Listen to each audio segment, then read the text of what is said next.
dan kita mulai dengan sesi perkenalan. Baik, sebelumnya mari kita awali pertemuan hari ini dengan berdoa terlebih dahulu sesuai dengan keyakinan Anda masing-masing. Bagi yang beragama Islam, mari kita awali dengan baca bacaan basmalah bersama-sama. Mari, bismillahirrahmanirrahim. Oke, sebelumnya, Assalamualaikum warahmatullahi wabarakatuh. Waalaikumsalam Waalaikumsalam warahmatullahi wabarakatuh. Oke, terima kasih. Baik, di awal pertemuan, untuk kelas yang saya ampu, seperti biasa saya ingatkan agar segera melakukan presensi menggunakan sikadu Anda masing-masing. Teks code-nya tadi sudah di-share. Bagi yang ketinggalan join, ketinggalan history chat box Zoom, bisa dibantu share ulang oleh rekan-rekan yang lainnya. Oke, perlu saya ingatkan bahwa presensi di kelas Zoom ini adalah tanggung jawab Anda masing-masing, ya. Jadi teks sudah di-share, Anda wajib untuk mengisikan menggunakan akun sikadu masing-masing. Tidak ada presensi susulan, sehingga menghindarkan di kemudian hari ada yang bilang lupa presensi, ya, atau ketinggalan history chat sehingga tidak bisa presensi, ya. Pastikan Anda presensi menggunakan sikadu masing-masing. Waktu presensi saya kira sudah sangat cukup, adalah 1 jam sejak link teks code tadi dibagikan, ya. Anda silakan bisa share ulang juga, jadi harusnya tidak ada kendala. Kalau memang ada kendala, silakan segera dikonfirmasi pada masa presensi masih berlaku, ya, dengan kontak langsung atau bisa juga ini melalui chat box di Zoom. Ya, di chat box Zoom sudah banyak yang mengkonfirmasi, ya, kendala presensi. Utamanya adalah karena kelas pindahan. Jadi saya kira tidak bisa presensi karena belum terekam, ya, datanya belum selesai terekam pada basis data peserta mahasiswa kelas D ini. Nah, solusi yang bisa saya tawarkan adalah Anda tetap saja ikut kelas seperti biasa. Nanti kehadiran untuk khusus pertemuan pertama ini, karena harusnya pertemuan berikutnya sudah terekam, ya, Anda bisa presensi sendiri. Nah, untuk khusus pertemuan pertama ini, nanti akan saya rekap kehadiran mahasiswa yang belum terekam basis datanya karena perubahan KRS, akan saya ambil dari rekaman kehadiran pada Zoom. Oke, harus diperhatikan, yang saya ambil data kehadirannya dari rekaman pada partisipan di Zoom adalah mahasiswa yang belum ada basis data partisipannya di kelas sekarang ini. Oke. Nah, berarti bagi yang peserta lain yang sudah terekam datanya, berlaku aturan yang tadi, ya. Tanggung jawab Anda masing-masing untuk melakukan presensi. Tidak ada presensi susulan. Oke, nah ada syaratnya tapi, ya, yang tadi bagi mahasiswa yang akan saya rekap datanya, yaitu wajib terekam hadir pada Zoom minimal selama masa presensi berlangsung, ya, alias 1 jam di awal pertemuan. Iya kan? Sama, karena Zoom ini saya anggap adalah pengganti pertemuan kelas, sehingga aturannya sama seperti di kelas, ya. Kan Anda kalau datang ke kelas pagi-pagi, 5 menit ngisi presensi lalu keluar, nggak balik lagi ke kelas. Nah, kira-kira kan kalau saya yang mengampu sama, ya, dianggap tidak hadir meskipun tadi nongol. Kecuali hanya izin 15 menit balik lagi, oke lah. Tapi kalau hanya 10 menit di kelas, 15 menit di kelas, lalu keluar, tidak balik-balik lagi, nah ini tidak dikategorikan hadir. Nah, demikian pula, nanti rekap kehadiran teman-teman yang belum ada rekaman datanya karena revisi, di kelas pertemuan pertama ini akan saya ambil dari rekaman kehadiran pada Zoom yang minimal kehadirannya selama presensi berlangsung, alias 1 jam di awal. Demikian, ya. Dipastikan Anda tetap di kelas Zoom ini. Oke, demikian saya kira masalah awal pada kelas hari ini sudah ada solusinya, mudah-mudahan bisa diterima semuanya. Untuk minggu depan saya harap sudah beres masalah administrasi perpindahan kelasnya dan bisa melakukan presensi dengan normal semuanya. Oke, kita lanjut sekarang. Untuk pertemuan pertama ini sesi awal adalah perkenalan ya. Perkenalan di sini akan saya awali saja dari dosen yang mengampunya. Saya rasa sebagian besar di sini baru ketemu kita di sini. Ada beberapa yang sudah karena di mata kuliah semester lalu saya juga mengampu teknologi augmented reality. Kelas teorinya adalah kelas A dan kelas C. Nah, ternyata saya amati pada semester ini kelas A dan kelas C-nya tidak sama ya, tidak. Mungkin pembagian kelas di sini saya kurang tahu ya, menurut apakah presensi atau menurut kelas teori yang diikuti masing-masing. Jadi berbeda. Oke, di sini ada sebagian saya kenali namanya, sebagian lagi saya juga kurang paham. Jadi perkenalkan, saya dosen mengampu untuk mata kuliah mobile dan augmented reality pada semester ini. Di sini saya berasal atau home base-nya di UTI adalah pada teknik komputer. Nah, itu background yang saya pergunakan, itu background prodi. Tapi karena background pendidikan, saya di UTI mengampu di lintas prodi. Saya background pendidikannya elektroinstrumen, kemudian lanjut di S2-nya adalah elektronika di sistem komputer. Sehingga pada UTI saya mengampu lintas prodi ada di teknik elektro, di teknik komputer, dan di informatika seperti sekarang ini. Oke, di informatika khususnya ke software ya, ke software ataupun mata kuliah dasar terkait perhitungan ya. Oke, di semester ini mengampu tentang augmented reality dari semester kemarin dan semester ini. Anda perlu saya informasikan juga bahwa semester ini saya juga mengampu augmented reality di prodi teknik industri. Jadi saya lintas prodinya sampai ke industri sekarang. Tapi masih pada bidang yang sama, yaitu augmented reality.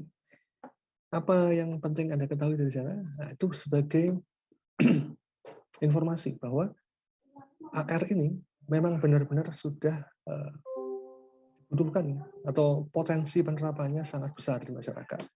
Contohnya saja di pendidikan sudah lintas keilmuan sampai dengan industri, arsitek pun ada ya, cuman mereka sudah punya dosen yang lain yang mengampu di sana, teknik arsitek di UTI, kemudian akuntansi juga ada. Ya, jadi dari segi pendidikan pun sudah mulai menyebar penggunaan AR ini. Nah kan pendidikan itu muncul karena dibutuhkan di dunia kerja kan gitu. Kita proses pembukaan mata kuliah baru di dunia pendidikan itu survei dulu, survei di market, di pencari kerja, mereka butuhnya keahlian apa, atau yang sekarang sedang banyak diinginkan, kemudian kita riset bagaimana membentuk mata kuliah tadi. Nah, seperti AR di salah satunya. Fenomenanya semua prodi ada mata kuliah AR.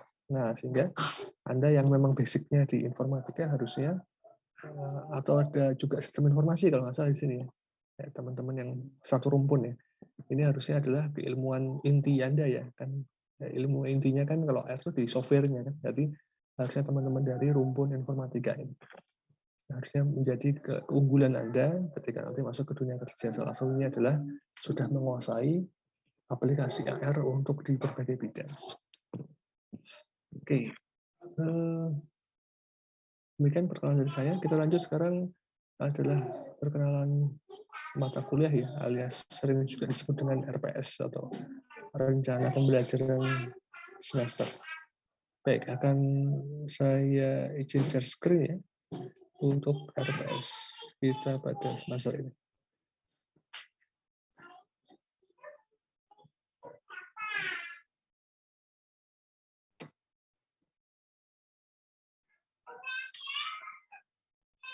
Oke, harusnya sudah tampil sekarang di layar Zoom Anda masing-masing. Ini adalah presentasi singkat. Ya, ini adalah presentasi singkat tentang RPS kita pada semester ini. Tidak saya tampilkan semua, nanti kan terlalu panjang, ada 10 halaman kan Mending ini aja sudah saya potong-potong, Anda bisa lihat ya daftar isinya kecil-kecil aja. Kita bahas saja langsung. Oke. Untuk mengawali pertemuan pertama ini, untuk mengenalkan tentang mobile AR, atau sering juga disebut dengan AR mobile, atau mobile dan AR, seperti pada judul perkuliahan kita. Nah, sebenarnya untuk penyebutan yang tepat, itu kalau kita ngambil dari referensi yang saya gunakan. Saya menyusun RPS ini menggunakan referensi dari buku-buku yang berbahasa asing ya, karena referensi dengan bahasa nasional, bahasa Indonesia ya, ini masih sangat jarang. Rata-rata juga terjemahannya juga belum ada. Kenapa kok bisa gitu? Karena kalau Anda masih ingat yang kelas saya di semester lalu, teknologi AR ini adalah teknologi yang belum terlalu lama boomingnya ya, mungkin sekitar 5 tahunan terakhir nih.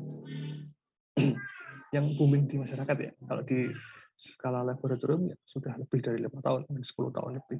Tapi hadir di masyarakat sehingga muncul buku-buku keilmuan kan gitu ya. Jadi ilmu itu sudah, atau teknologi itu sudah orang-orang sudah tahu, baru buku-buku pendukungnya muncul untuk referensi-referensi. Nah, ini untuk buku referensi ini yang berbahasa Indonesia masih jarang. Buku ilmuannya loh ya, bukan buku aplikasinya. Sehingga kenapa? Karena teknologi ini tadi saya sampaikan belum terlalu lama munculnya di masyarakat. Nah, sehingga untuk referensinya saya ambil dari buku-buku berbahasa asing, di mana padanan katanya atau terjemahannya itu masih secara bebas orang-orang mengambilnya, termasuk judul mata kuliah kita. Jadi kalau mata kuliah kita memilih penerjemahannya adalah mobile dan AR. Ya, sedangkan kalau di referensi yang saya ambil nanti istilahnya adalah mobile AR. Ya, sedikit-sedikit beda, tapi kira-kira maknanya sama aja kok. Yaitu pengembangan AR di perangkat atau di aktivitas mobile. Demikian ya. Nah, berarti kita perlu lanjut lagi. Apa dong bedanya dengan AR yang basic atau AR yang konvensional, yang bukan mobile? Apa sih yang dimaksud dengan AR mobile atau mobile AR atau mobile dan AR ini? Mungkin sedikit review ya.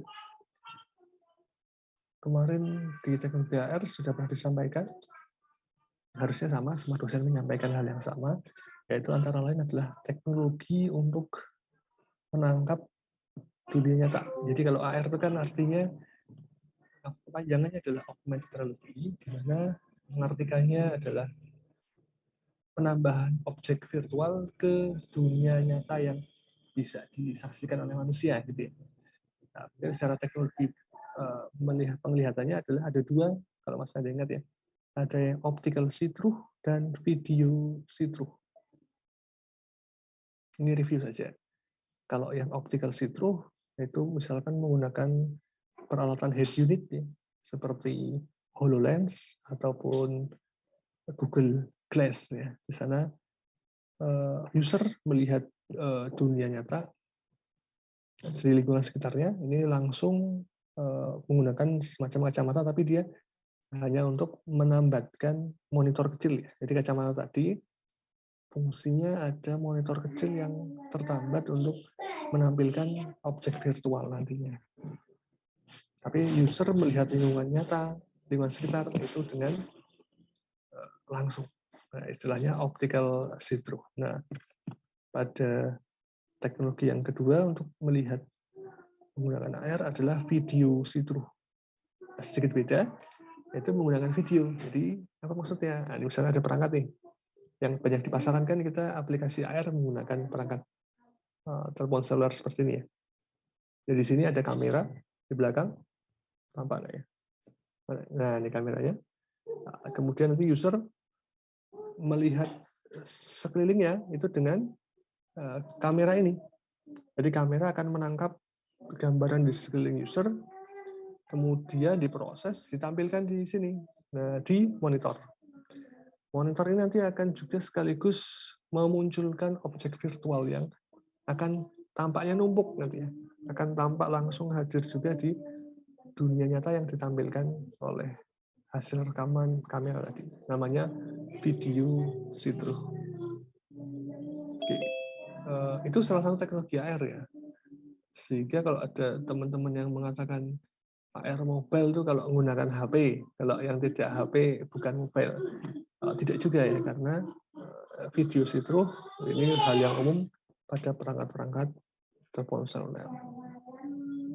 Oke, jadi pada pertemuan pertama ini yang saya ingin lakukan ya bersama-sama dengan peserta kuliah adalah brainstorming dulu ya.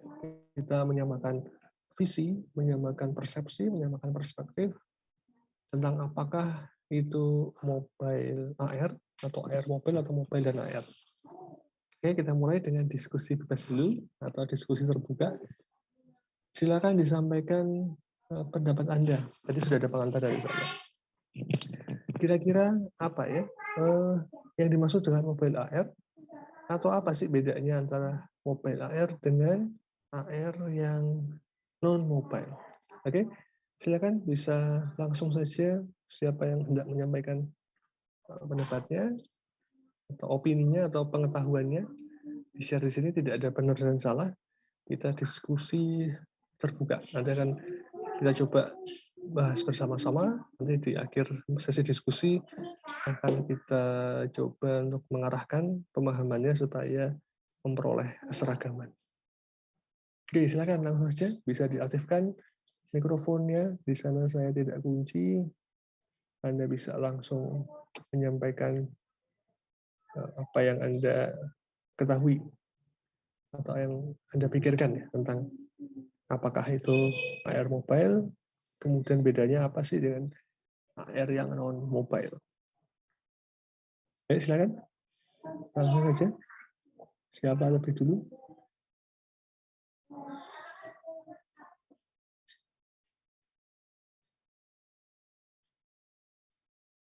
Oh iya, saya ini lagi melihat-lihat daftar partisipan.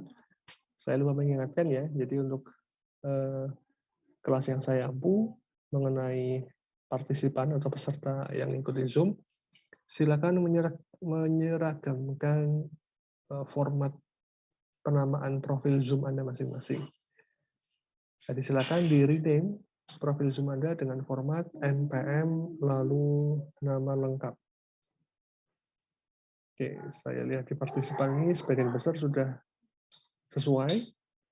Ada beberapa yang belum, silakan segera saja diubah menjadi npm lalu nama lengkap. Tidak perlu keluar ya, cukup di klik kanan atau di more itu ada ya untuk rename masing-masing nama profilnya. Dan ini hanya satu sih yang belum, tinggal satu yaitu Galileo Ilham Setiaka. Silakan untuk segera di rename ya, Mas Galileo, yaitu dengan format npm lalu nama lengkap. Baik, kita kembali sekarang ke sesi perkuliahan kita sekarang ini adalah mengenai diskusi terbuka ya, open discussion. Ya, silakan. Siapa yang hendak mengawali? Saya berusaha menghindari model penunjukan ya, penunjukan mahasiswa untuk menyampaikan pendapatnya. Harusnya level mahasiswa itu ya tidak perlu dipaksa untuk menyampaikan pendapat. Tapi saya mengikuti saja sih kalau aturan di kelas ini diinginkan seperti itu ya nggak masalah. Saya akan mengikuti. Tapi pada dasarnya tidak. Saya lebih suka keaktifan dari peserta secara spontan ya. Bagaimana? Apakah pada menginginkan yang ditunjuk atau dengan spontan? Silakan, saya mengikuti saja.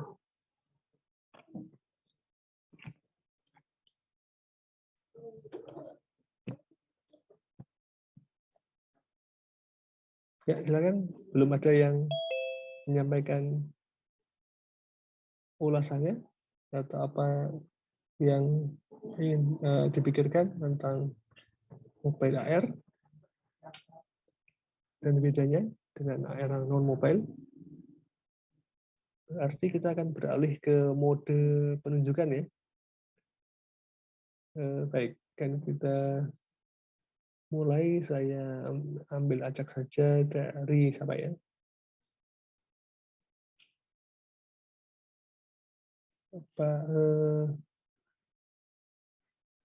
Clarina Monica.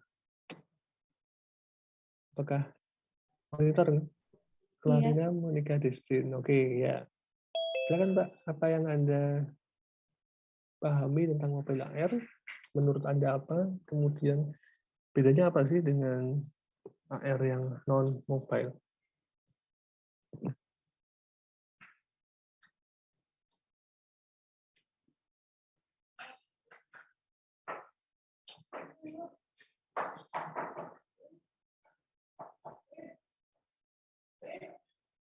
Halo, Mbak Monica, Clarina. Langsung ini sign out jangan-jangan. Gimana? Ada Iya, yang mau? halo, Oke. Maaf, Gimana, Mbak? jaringan saya. Ini Pak, Oh ya. kalau menurut dari saya, kalau augmented reality ya Pak, mobile AR ya. Ya.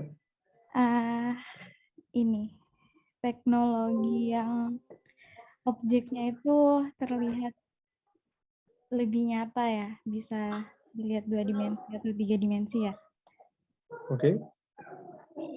Terus Nah, tadi apa bedanya sama apa ya? AR yang non-mobile.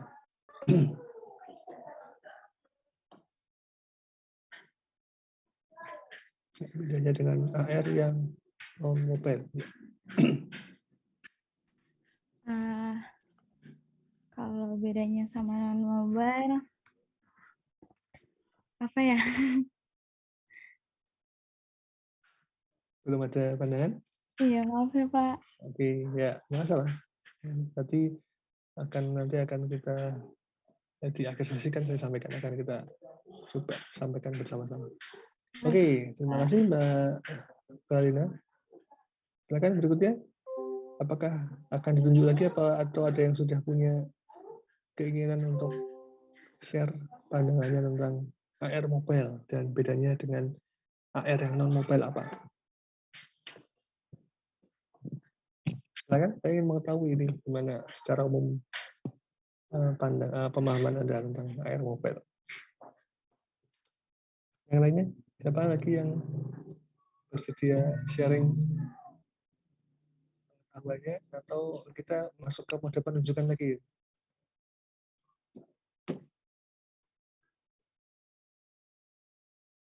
Oke, belum ada yang bersedia. Berarti kita ke penunjukan lagi ya. Oh, Mas Abdi, silakan Mas Abdi Febrian. Tadi sempat open mic. Oh iya Pak, kalau menurut saya mungkin yang mobile augmented reality itu yang berbasis mobile device gitu Pak. Oke.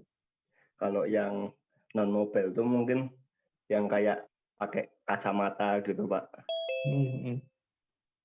Oke, ada lagi? Itu saja. Sebenarnya ada lagi, cuma saya nggak ingat Pak. Oke, ya. Oke, terima kasih banyak Mas Abdi Febrian ya, terkait dengan penggunaan perangkatnya ya. Tapi sebenarnya tadi sudah saya contohkan di awal ada HP ini. Mana apa? Nah, itu juga perangkat mobile. Oke, baik, saya coba nanti kalau ada yang ingin lagi menyampaikan, boleh ya, silakan aja langsung open mic untuk menyampaikan pendapatnya. Saya coba menganalogikan, kita lihat contoh penerapan aplikasi AR-nya. Jadi kalau di teknologi AR, pernah saya sampaikan bahwa contoh penerapan aplikasi AR di negara kita saja sudah cukup banyak, tidak perlu keluar negeri yang jauh-jauh sana ya. Di industri, di Indonesia sudah ada perusahaan-perusahaan besar yang menerapkan teknologi AR. Contohnya di industri manufaktur, yaitu antara lain adalah Unilever dengan P&G. P&G itu kayaknya produknya rata-rata kecantikan deh ya. Sana ada perawatan kulit kalau salah ya. Oke. Nah, di dua perusahaan manufaktur besar ini mereka sudah menerapkan teknologi AR. Untuk apa? Yaitu untuk di bagian operator produksinya. Jadi mereka itu produknya kan barang-barang konsumtif yang digunakan sehari-hari oleh masyarakat. Di sana adalah produksinya, jadi benar-benar dari barang mentah atau bahan baku ya berjalan, ada konveyor berjalan, diolah tahap 1, tahap 2, terusnya sampai dengan akhir di packing. Nah, proses pengolahan ini ada yang bisa full otomatis, ada yang harus manual, butuh operator untuk melaksanakan proses produksi di tahap-tahap tertentu. Nah, tahapan-tahapan yang membutuhkan bantuan operator secara manual tadi ini memakan biaya yang paling besar pada perusahaan manufaktur. Apa biayanya? Itu untuk melatih operator tadi, ya kan? Misalkan ada bahan kecantikan itu kan kalau Anda perhatikan di bahan bakunya adalah bahan-bahan kimia ya kebanyakan, bahan kimia untuk menyusun apa tadi, kecantikan tadi, produk kecantikan.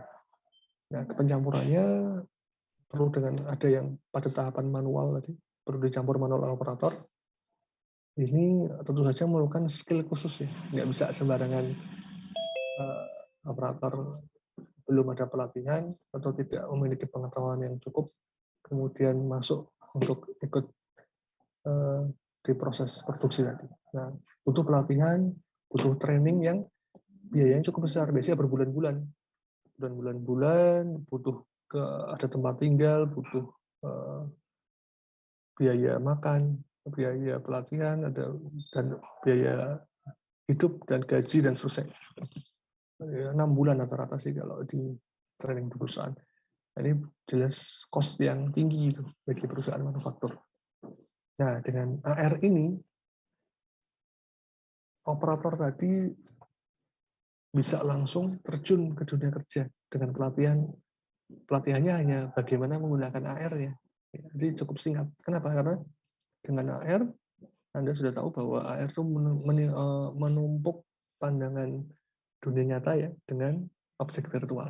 Mereka bisa langsung masuk ke lini produksi, operator-operator tadi, kemudian bisa menggunakan head unit khusus, atau menggunakan monitor display, misalkan menggunakan HP ini perangkat juga bisa, langsung mengamati jalannya proses produksi, sampai pada tahapan-tahapan yang mereka harus tahu, harus mereka ikut campur, nanti akan muncul informasi-informasi di sana ya, atau kalau harus dilakukan manual, bisa muncul animasinya, atau muncul objek-objek yang menunjukkan harusnya seperti apa mereka melakukan tugas sebagai operator. Jadi langsung on-site. Tidak lagi belajar secara simulasi atau ikut training khusus berbulan-bulan di kelas. Bisa langsung di lini produksinya. Begitu pula jika ada kesalahan atau kekeliruan proses produksi, bisa langsung troubleshooting.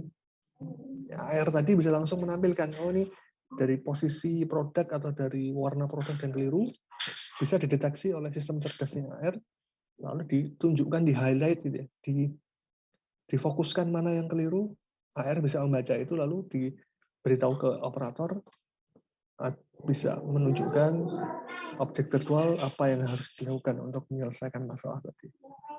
Ini jauh lebih irit ya, menghemat dana dan efisiensinya sangat tinggi untuk di lini produksi.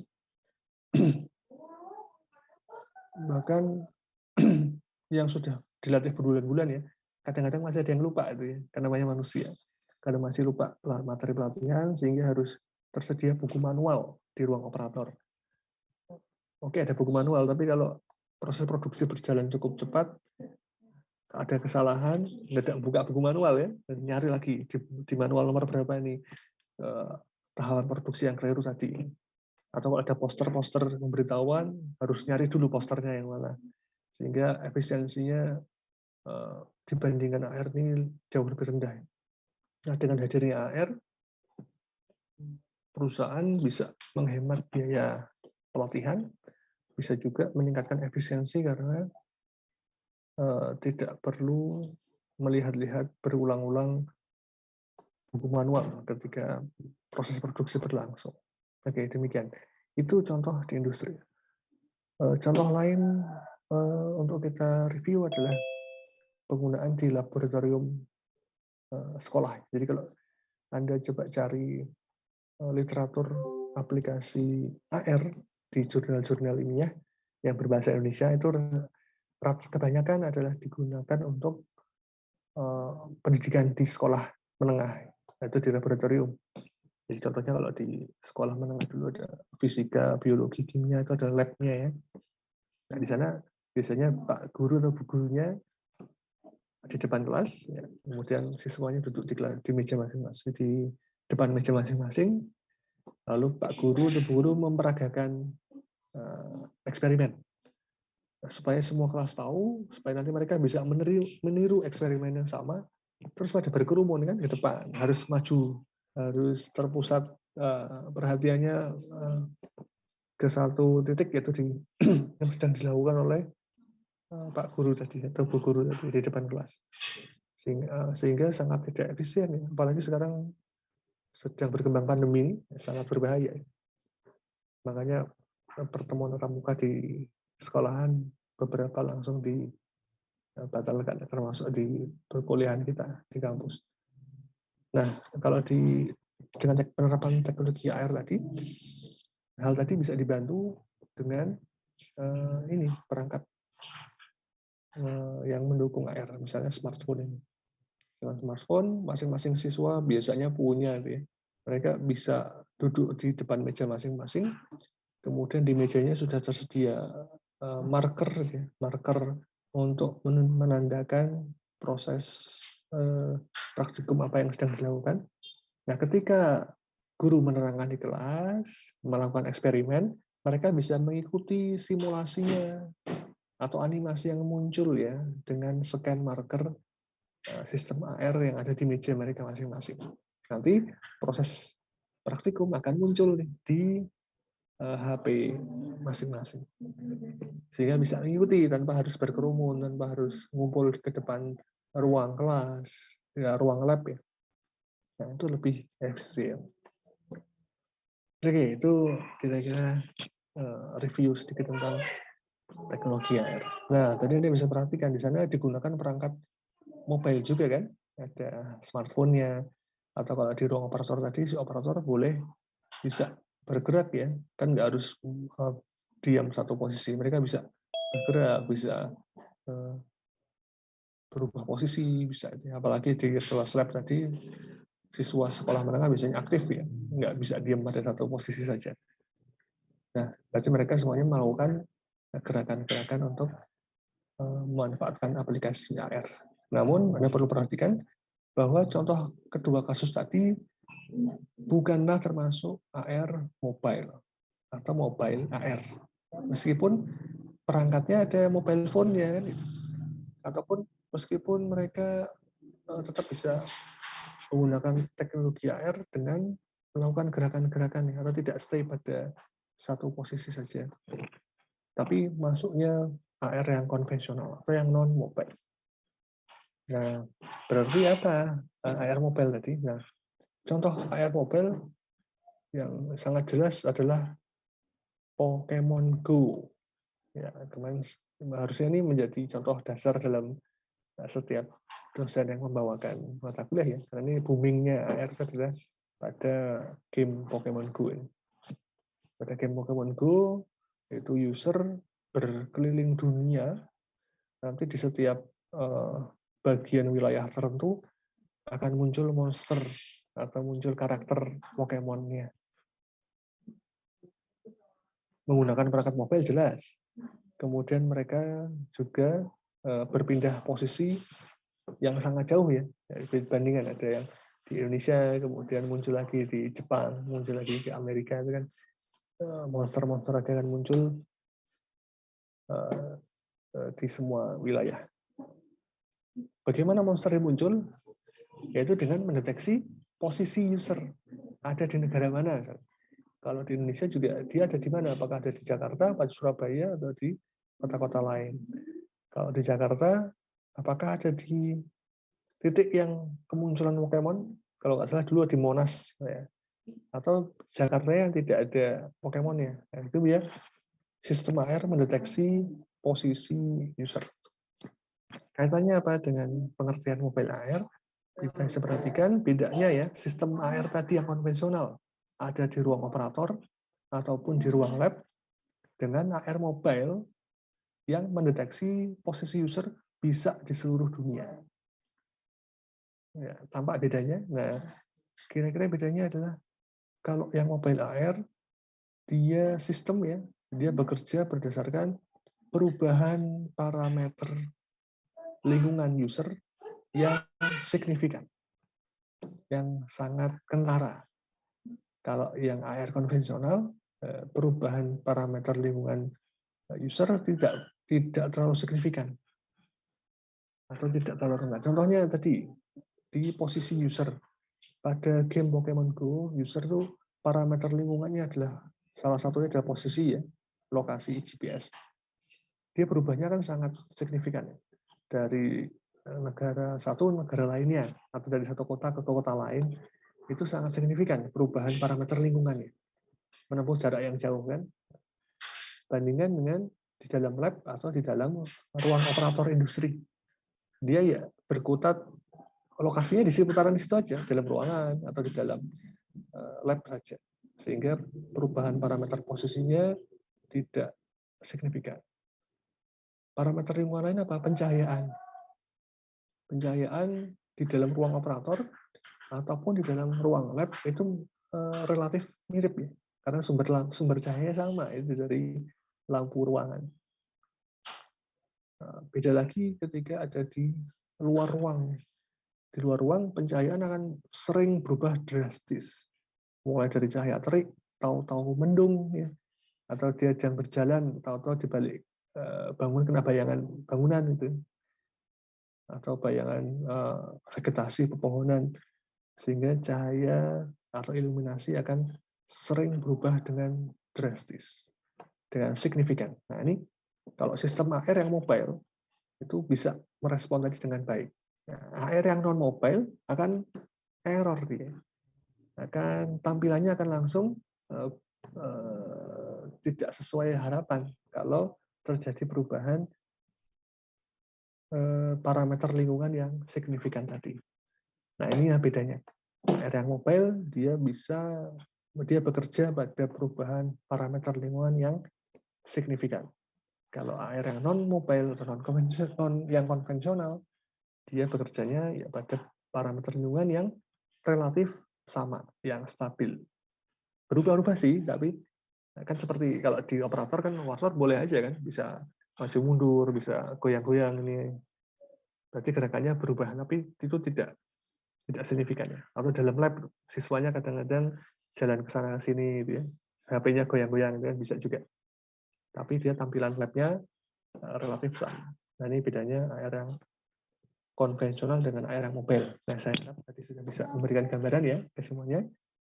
Apa sih AR mobile dan bedanya apa dengan AR konvensional. Nanti kalau ada pertanyaan silakan langsung disampaikan. Oke, kita kembali sekarang ke RPS. Ya, capaian atau yang diharapkan Anda peroleh setelah lulus dari mata kuliah yang ini adalah yang 1 dan 2 ini ya, tentang pemahaman teknologi sama potensi penerapannya, mobile AR tadi. Nah, di referensi Anda bisa perhatikan di sini saya tuliskan Mars. Ini saya ambil dari referensi, umumnya disebutkan mobile AR itu sebagai mobile AR system atau MARS. Karena yang berbeda adalah sistemnya. Dari penjelasan saya tadi, Anda bisa menganggap bahwa teknologi perangkatnya sama. Sama-sama menggunakan mobile phone, sama-sama menggunakan internet misalkan, sama-sama menggunakan GPS, sensor-sensor yang ada. Tapi sistemnya yang berbeda. Sistem AR yang konvensional, dia tidak menoleransi perubahan parameter lingkungan yang signifikan. Jadi ya, kalau AR mobile, dia bekerja dengan baik meskipun parameter lingkungan berubah dengan drastis. Oke, nanti kita pahami lagi di capaian 1 dan 2. Capaian ketiga, Anda nanti bisa paham teknologi-teknologinya, penyusun dan pendukungnya untuk pengembangan Mars. Nah, yang keempat, Anda nanti paham tentang batasan dan tantangan penerapan aplikasi Mars-nya. kemampuan manusia di bidang software atau aplikasi ini jauh lebih besar daripada kemampuan manusia menghasilkan perangkat kerasnya ya, karena terkait dengan biaya produksi dan penggunaan di masyarakat. Berarti ada batasannya kan, dan ada tantangannya. Gimana caranya supaya aplikasi yang ide kreatif kita yang sudah canggih ini bisa diterapkan di keterbatasan perangkat keras. Nah, ini kita bahas apa aja tips-tipsnya, bagaimana kondisi yang ada sekarang pada capaian yang keempat atau M4. Oke, lanjut lagi. Deskripsi singkat ini tadi kira-kira sama dengan yang saya awali di pertemuan ini ya, tentang brainstorming apakah mobile AR dan bedanya dengan AR konvensional. Nah, yang perlu Anda perhatikan di sini mungkin di paragraf terakhir ini, yaitu teknik perkuliahan. Kita ada yang pertama, teknik discovery learning. Kira-kira sama seperti tadi ya, ada permasalahan, ada satu hal yang baru, kita bahas bersama-sama dengan membangun kerangka berpikir dengan brainstorming tadi. Nah, sehingga di ujung nanti bisa kita bangun pemahaman yang fundamental tentang hal tadi, namanya discovery learning. Nanti di beberapa pertemuan kita akan melakukan hal yang sama, membangun opini bersama-sama ya tentang suatu hal, yaitu discovery learning. Kemudian nanti teknik perkuliahan berikutnya adalah problem dan team based project. Jadi akan dibagi kelompok-kelompok nanti, kemudian Anda menyelesaikan sebuah kasus dengan kelompok Anda. Setelah itu dipresentasikan di depan kelas ya, di depan kelas Zoom ini untuk di-share pada rekan-rekan yang lain. Nah, nanti penilaian dapat dari mana? Penilaian akan kita ambil dari tugas-tugas yang dilakukan. Jadi setiap capaian tadi M1 hingga M4 ada tugasnya masing-masing. Nanti akan kita ambil nilainya. Kemudian dari ujian tengah semester, ujian akhir semester juga akan kita ambil penilaian, serta dari proyek kelompok yang tadi kita sampaikan. Ada seminarnya, ada presentasinya, ya, ada proses pengerjaannya, proses diskusi. Nanti kita ambil nilai kelompok dari sana. Lanjut. Nah, untuk mencapai empat kemampuan tadi ya, yang diharapkan Anda miliki, kita berikan kita susun RPS-nya dengan 7 materi pokok, yaitu teknologinya, definisinya, potensi, arsitektur, komponen pendukungnya, konsep user interface, sama tantangan dan batasan yang ke-7 ini. Oke, lanjut lagi. Nah, kemudian referensinya yang penting untuk Anda ketahui ada 3 ini. Ini Anda bisa perhatikan semuanya berbahasa asing ya. Saya tidak menemukan yang terjemahannya ataupun ya ada yang menuliskan dengan bahasa Indonesia. Di sini adalah teknologi dasarnya. Yang buku pertama ini saya mengambil tentang LBS. LBS itu Location Based Service ya. Itu adalah teknologi mobile yang berkembang dengan pesat sekarang, yaitu layanan berbasis lokasi. Ini sangat penting pada aplikasi AR. Nah, kemudian buku kedua saya ngambil dari Craig ini ya. Ini saya mengambil tentang konsep aplikasi AR. Kemudian di buku ketiga, ini yang kita ambil adalah mengenai teknologi penerapannya, yaitu Handbook of AR. Saya ambil teknologi penerapan untuk mobile AR-nya. Nah, Anda bisa perhatikan di buku-buku yang akan saya ambil ini tahun-tahun yang cukup lama ya, dari 2004, 2013, 2011. Ini menandakan bahwa teknologi dasar yang digunakan sebuah atau ilmu dasar yang dikembangkan untuk teknologi ini bisa dimanfaatkan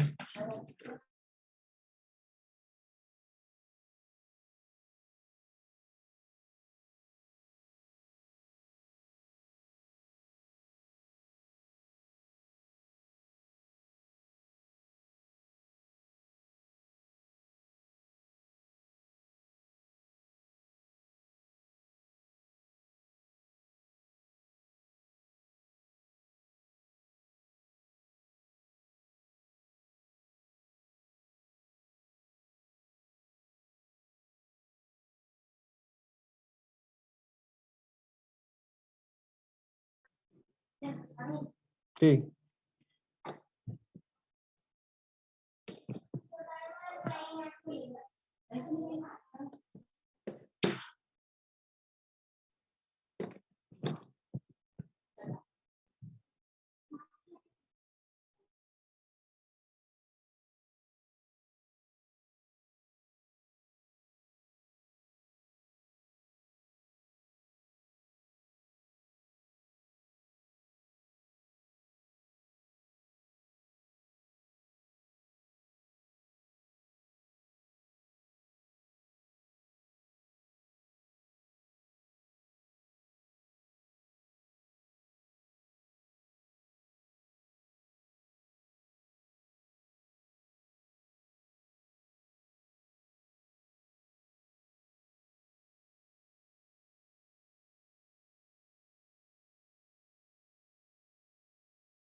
Oke, tadi terputus ya. Mohon maaf nih, terkait dengan koneksi juga. Oke, kita lanjutkan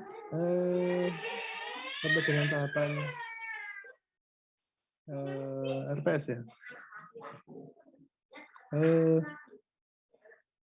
Bentar, saya share screen lagi. Oke, jadi kita sampai ini ya, pada penyampaian pustaka. Nah, yang ingin saya sampaikan adalah Anda diharapkan peran aktifnya untuk di pustaka ketika mencari jurnal ilmiah terkait aplikasi mobile air. Kalau aplikasi ini, dia akan selalu update ya, dan saya nggak akan bisa mengumpulkan semua update terbaru dari aplikasi air sendirian ya. Jadi diharapkan Anda masing-masing berperan aktif untuk pustaka yang ini karena inovasinya selalu berjalan. Kalau kita ada 62 peserta, masing-masing update satu aplikasi saja. Berarti ada total 62 aplikasi nanti yang bisa kita share bersama-sama di kelas. Jadi kan sangat banyak pengetahuan baru yang bisa kita peroleh. Jadi nanti itu akan kita lakukan di pertemuan-pertemuan mendatang ya. Jadi share bersama-sama ilmu yang baru. Oke, berikutnya untuk penilaian sama seperti mata kuliah saya sebelumnya, CP itu ada poin tugasnya, totalnya 60% ya, untuk tugas-tugas harian maupun tugas kelompok, dan itu harusnya bisa Anda kumpulkan poinnya. Kehadiran ini 10% pertemuan, jadi pastikan Anda 14 kali hadir. Anda total sudah punya 70% ya, bisa Anda kondisikan tadi kan, tugas dan kehadiran bisa dikondisikan, itu 70%. Nah, sisa ujian adalah masing-masing 15%, itu juga online dan open book, jadi Anda harusnya juga bisa itu peroleh. Harapannya adalah Anda bisa semua lulus dengan nilai optimal. Untuk nilai A itu bisa diperoleh dengan 81%, jadi tidak harus 100%. Itu kesempatan yang baik bagi Anda, apalagi kelas online sekarang bisa untuk lulus dengan nilai maksimal. Oke, untuk media, kita lanjut sekarang ke kontrak perkuliahan. Kita ada 4 media. Yang pertama Zoom ini pengganti pertemuan kelas, sehingga aturannya sama seperti aturan kelas tatap muka. Kita kadang-kadang akan ada on-cam, ketika on cam juga pastikan Anda mengikuti tata tertib penampilan yang sesuai di UTY ya. Perhiasan, busana, dan yang lainnya silakan disesuaikan nanti ketika ada sesi on cam. Tapi saya biasanya tidak wajib on cam ya. Hanya ketika harus on cam Anda pastikan nanti tata tertibnya penampilan sesuai dengan peraturan UTY. Oke, media kedua adalah Sikadu untuk presensi. Tadi ya 1 jam di awal saja, wajib semuanya bertanggung jawab akan presensi masing-masing, tidak ada presensi susulan. Kemudian ketiga medianya adalah e-learning. Media e-learning sudah saya buatkan untuk kelas ini adalah kelas D ya. Ini adalah Anda silakan akses e-learning, cari prodi informatika, ada FST. Course-nya adalah ini, Mobile and Augmented Reality Strip D. Kemudian untuk analoginya adalah ini. Silakan bisa diakses. Ini saya copy paste ke chat box.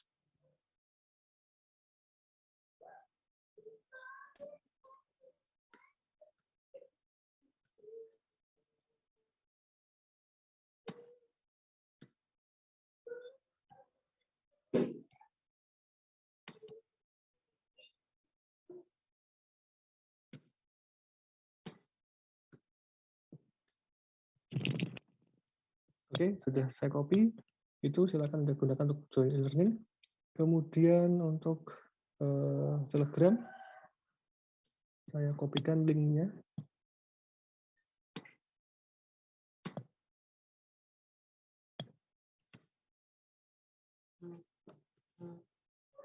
Itu copy untuk link Telegramnya, silakan bisa join di sana.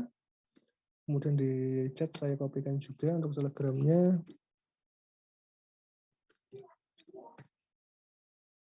Oke, itu silakan link Telegramnya. Silakan bisa join. Nah, sisa waktu pertemuan kita silakan Anda gunakan untuk join e-learning dan join grup Telegram. Demikian ya. Jadi untuk pertemuan hari ini saya cukupkan penyampaian materi dari saya. Sisa waktunya silakan Anda bisa share ulang link enroll key-nya maupun link Telegram untuk join teman-teman Anda satu kelas. Harap diperhatikan ini linknya berlakunya terbatas ya, hanya 1 minggu saja. Jadi kalau terlambat join dari 1 minggu, tidak bisa masuk lagi nanti ke dalam grup Telegram maupun ke enroll ke e-learning. Oke, silakan dimaksimalkan. Baik, demikian pertemuan perdana kali ini. Dari masalah presensi tadi saya sudah berikan solusi, mudah-mudahan bisa diterima semuanya. Terima kasih sudah bersedia hadir. Nggak ada pertanyaan ya?